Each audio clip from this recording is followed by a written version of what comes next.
Assalamualaikum warahmatullahi wabarakatuh. Perkenalkan, nama saya Muhammad Diki Setiawan, NIM 1910802009. Di sini saya mau mempresentasikan mengenai studi kasus audit sistem informasi PT Telkom. Pertama, latar belakang dilakukan audit sistem informasi PT Telkom, yaitu PT Telkom memiliki sistem informasi manajemen bina lingkungan yang diharapkan dapat menjadi role model bagi seluruh BUMN maupun pembina dan pelaksana bina lingkungan dalam penyaluran dana publik. Namun, CDC PT Telkom belum pernah melakukan evaluasi terhadap sistem informasi atau teknologi informasi yang telah diterapkan dari sisi kemajuan mencapai tujuan serta nilai tata kelola dan manajemen teknologi informasi. Sehingga sampai saat ini unit CDC PT Telkom belum dapat mengetahui sejauh mana manfaat dan dampak yang diperoleh dari penerapan sistem informasi atau teknologi informasi tersebut terhadap progresivitas pencapaian tujuan dikaitkan dengan pengelolaan sistem informasi, apa yang menjadi kekurangan, serta apa tawaran solusinya. Dengan menggunakan standar COVID-5, diharapkan dapat membantu dalam mengaudit tata kelola teknologi informasi dengan tidak terpusat hanya pada masalah teknis dalam teknologi saja, tetapi juga melihat sumber daya lain yang menjadi penggerak tata kelola teknologi informasi menuju tujuan tersebut. Langkah-langkah audit. Pertama, mengetahui visi misi PT Telkom. Kedua, mengetahui visi misi CDC PT Telkom. Ketiga, mengetahui keselarasan visi misi PT Telkom dan CDC PT Telkom. Keempat, mengetahui domain yang akan digunakan. Kelima, penilaian domain yang dipilih. Dan keenam, memberikan rekomendasi tiap-tiap domain yang telah dinilai. Visi misi PT Telkom. Visinya to become a leading telecommunication, information, media, entertainment, and service player in the region. Misinya pertama, to provide times with excellent quality and competitive price. Misi kedua, to be the role model as the best managed Indonesian corporation. Visi misi CDC PT Telkom. Visi menjadi perusahaan terbaik di dunia dalam membangun komunitas demi keberlanjutan bisnis dan reputasi perusahaan. Misi ada 3. Pertama, membentuk atau memberdayakan komunitas akses yang berhubungan dengan bisnis telekomunikasi, informasi, media, dan edutainment. Kedua, membentuk atau memberdayakan komunitas konten yang berhubungan dengan bisnis telekomunikasi, informasi, media, dan edutainment. Ketiga, membentuk atau memberdayakan komunitas sosial, ekonomi, dan lingkungan. Keselarasan visi misi. Untuk keselarasan visi misi antara enterprise dan IT goals bisa dilihat pada file berikut.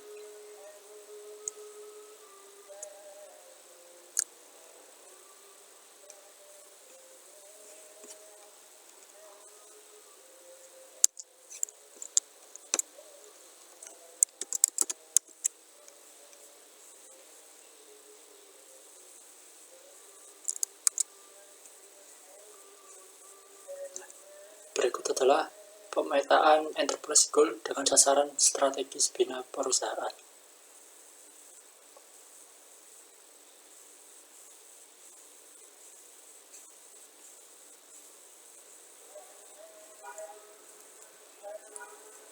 Hasil dari pemetaan enterprise pada tabel di atas adalah EG1, EG2, EG3, EG4, EG5, EG6, EG8, EG11, dan EG15. Keterangan dari pemetaan tabel di atas apabila suatu enterprise goal tidak terdapat nilai P atau primary, maka enterprise goal tersebut tereliminasi. Yang berikutnya, pemetaan IT-related goals dengan enterprise goal.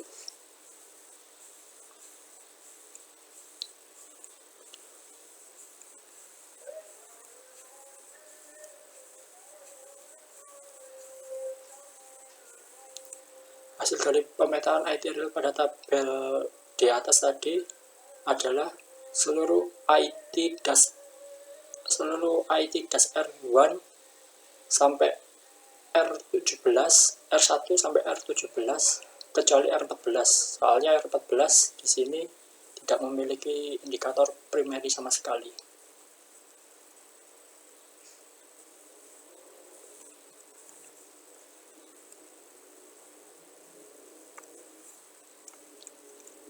Selanjutnya domain. Untuk domain Delivery Service and Support DSS dipilih karena sesuai dengan kondisi tata kelola TI di unit ECDC PT Telkom yang diaplikasikan pada produk SIM BL saat ini, yang telah dirancang, plan, telah dibangun build, dan sekarang sedang dijalankan run. Juga SIM-BL sangat berpatokan terhadap workflow dan bisnis proses dikarenakan berkaitan dengan penyaluran bantuan milik publik. Untuk detail domain yang dipilih bisa dilihat di file berikut.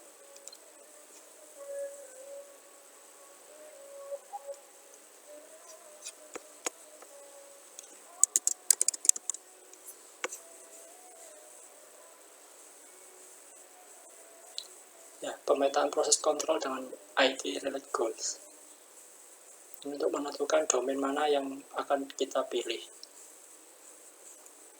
Dari hasil pemetaan tadi,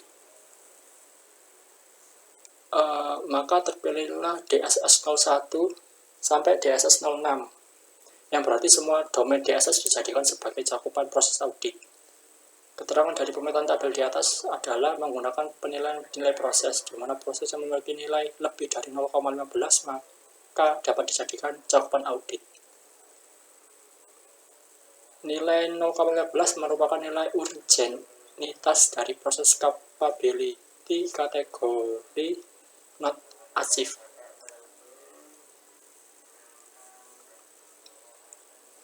Selanjutnya, assessment. Penilaian domain yang dipilih. Pengambilan data dilakukan dengan cara melakukan kuesioner dan wawancara. Untuk detail data yang telah dikumpulkan bisa dilihat di file ini.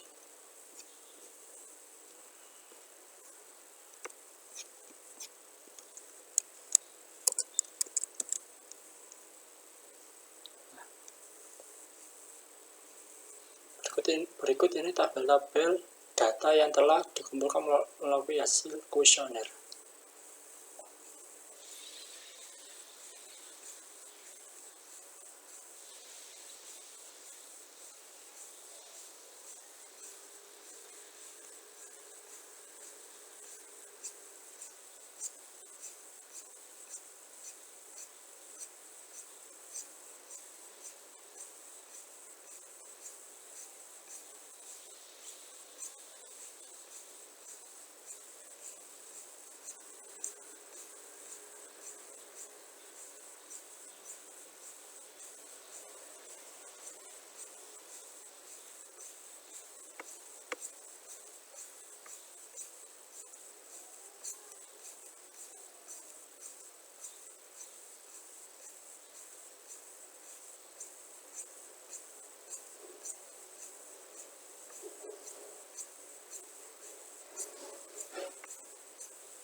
Dari detail hasil kuesioner yang di atas tadi, maka dilakukan rekapitulasi nilai capability dengan hasil untuk proses domain DSS 01 tentang mengelola operasi mendapat level rata-rata 4,118, maka dipelajari menjadi 4.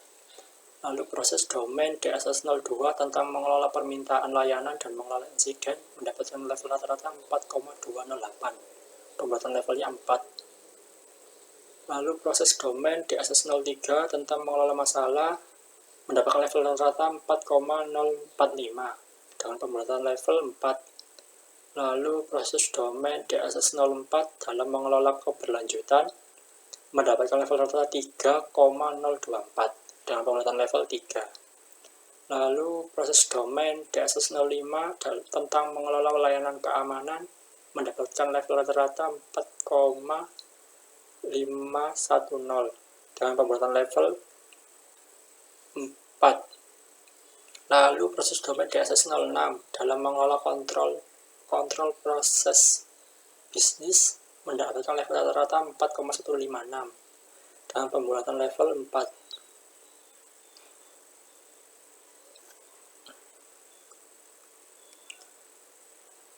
Setelah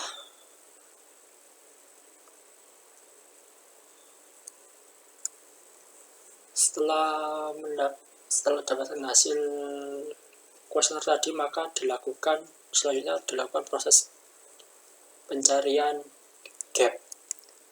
Pencarian gap diambil dari target domain yang diinginkan. Target domain yang diinginkan dikurangi sama level capability yang terperoleh saat ini.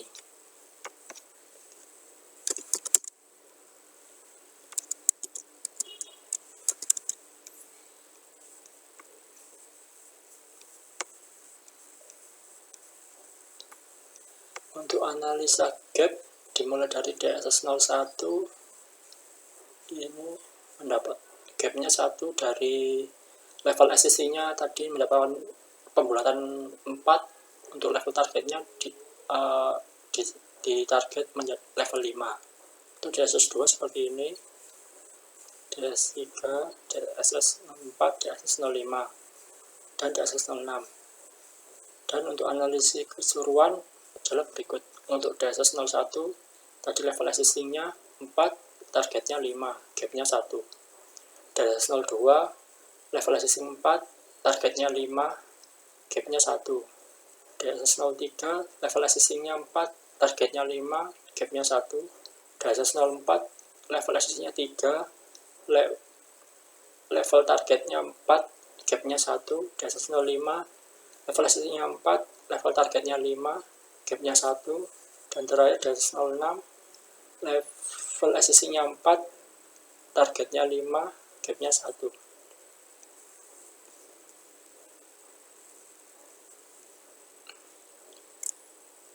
Ya, selanjutnya langkah selanjutnya adalah melakukan rekomendasi, memberikan rekomendasi tiap-tiap domain yang telah dinilai. Bisa dilihat pada file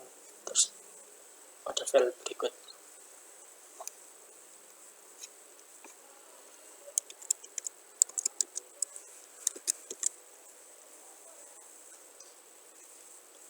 Untuk rekomendasi berikut adalah rekomendasi dari DSS01 sampai DSS06.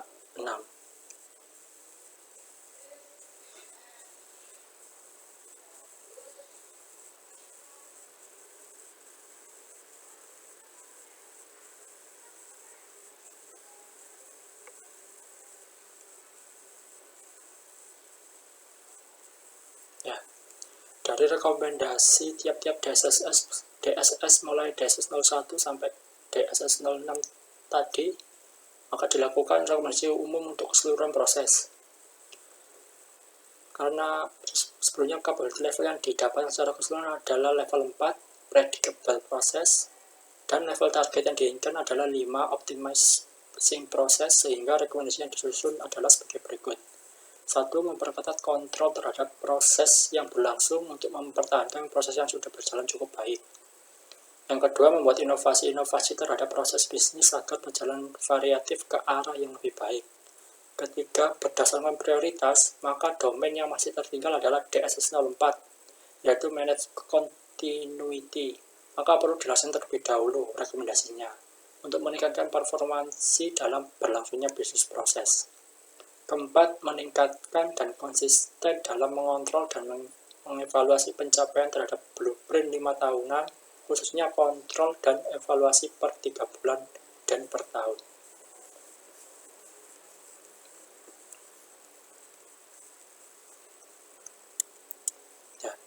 Sekian, terima kasih presentasi dari saya. Bila ada kekurangannya, mohon maaf sebesar-besarnya. Wassalamualaikum warahmatullahi wabarakatuh.